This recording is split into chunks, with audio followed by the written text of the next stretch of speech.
তাদের স্বাস্থ্য তথ্য হারাবে না। ফলে অপ্রয়োজনীয় টেস্ট করা কমবে, ভুল চিকিৎসার সম্ভাবনাও কমবে।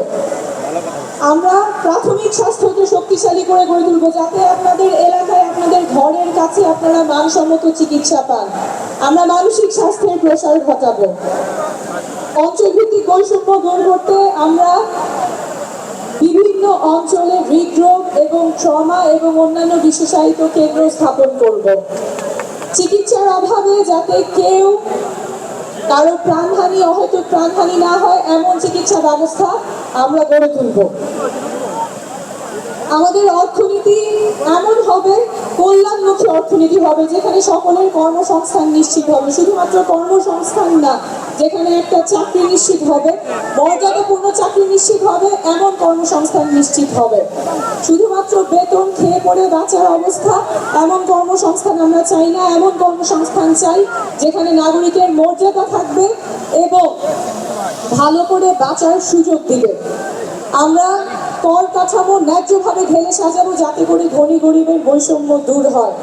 আমরা এমন রাজনীতি করব যাতে করে বাংলাদেশের প্রত্যেকটা নাগরিক রাজনীতিতে সক্রিয় অংশগ্রহণ করতে পারে, প্রত্যেকটা তরুণ রাজনীতিতে সক্রিয় অংশগ্রহণ করতে পারে। আমরা দেশ গড়তে জুলাই পদযাত্রায় আমরা প্রত্যেকটা জেলায় দেখে এসেছি তরুণেরা কতখানি উচ্ছ্বাস, কতখানি উদ্দীপনা নিয়ে আমাদের সাথে যোগ দিয়েছেন। তারা ভাবছেন দেশের কথা, তারা স্বপ্ন দেখছেন দেশ পরিবর্তন হবে, তারা দেশটা পরিবর্তন করবে। কিন্তু বারবার আমরা শুনছি তরুণদেরকে হেয় করা হচ্ছে, ছোট করা হচ্ছে, তরুণরা দেশ নিয়ে বোঝে না, তারা পরিবর্তন আনতে পারবে না। কিন্তু ঠাকুরগাঁয়ের লামিন যে স্বপ্ন নিয়ে রাস্তায় নেমেছিল, সিরাজগঞ্জের জুবাইর যে স্বপ্ন নিয়ে রাস্তায় নেমেছিল, এখন যে প্রজন্মগত রূপান্তর ঘটে গেছে, যে রাজনৈতিক সচেতনতা তৈরি হয়েছে, সেটা আমাদের লালন করতেই হবে। আমাদের তরুণ প্রজন্মকে আর আশাহত করা যাবে না, তাদের স্বপ্ন ভঙ্গ করা যাবে না, তাহলে জাতি আবার সংকটের মুখে পড়বে। তরুণদের স্বপ্ন লালন করতেই হবে এবং তরুণদের বাংলাদেশ নতুন বাংলাদেশ হবে। আমরা এমন রাজনীতি করব যাতে করে নারীরা সক্রিয় অংশগ্রহণ করতে পারে। ভোলার সুমাইয়া যখন রাজনীতি করতে আসে, তখন তার বাবা মার চিন্তা করতে হবে না রাজনীতিতে আমার মেয়েটা নিরাপদ থাকবে কিনা। সুমাইয়া রাজনীতি করতে পারবে, দেশের জন্য সক্রিয়ভাবে রাজনীতি এবং দেশ গঠনে অংশগ্রহণ করতে পারবে।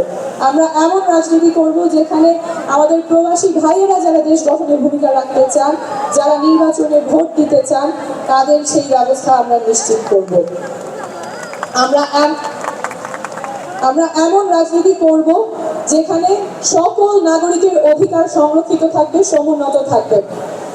কোনো দলের, কোনো পক্ষের, কোনো গোষ্ঠীর, কোনো পরিবারের কাছে দেশের স্বার্থ আটকে থাকবে না।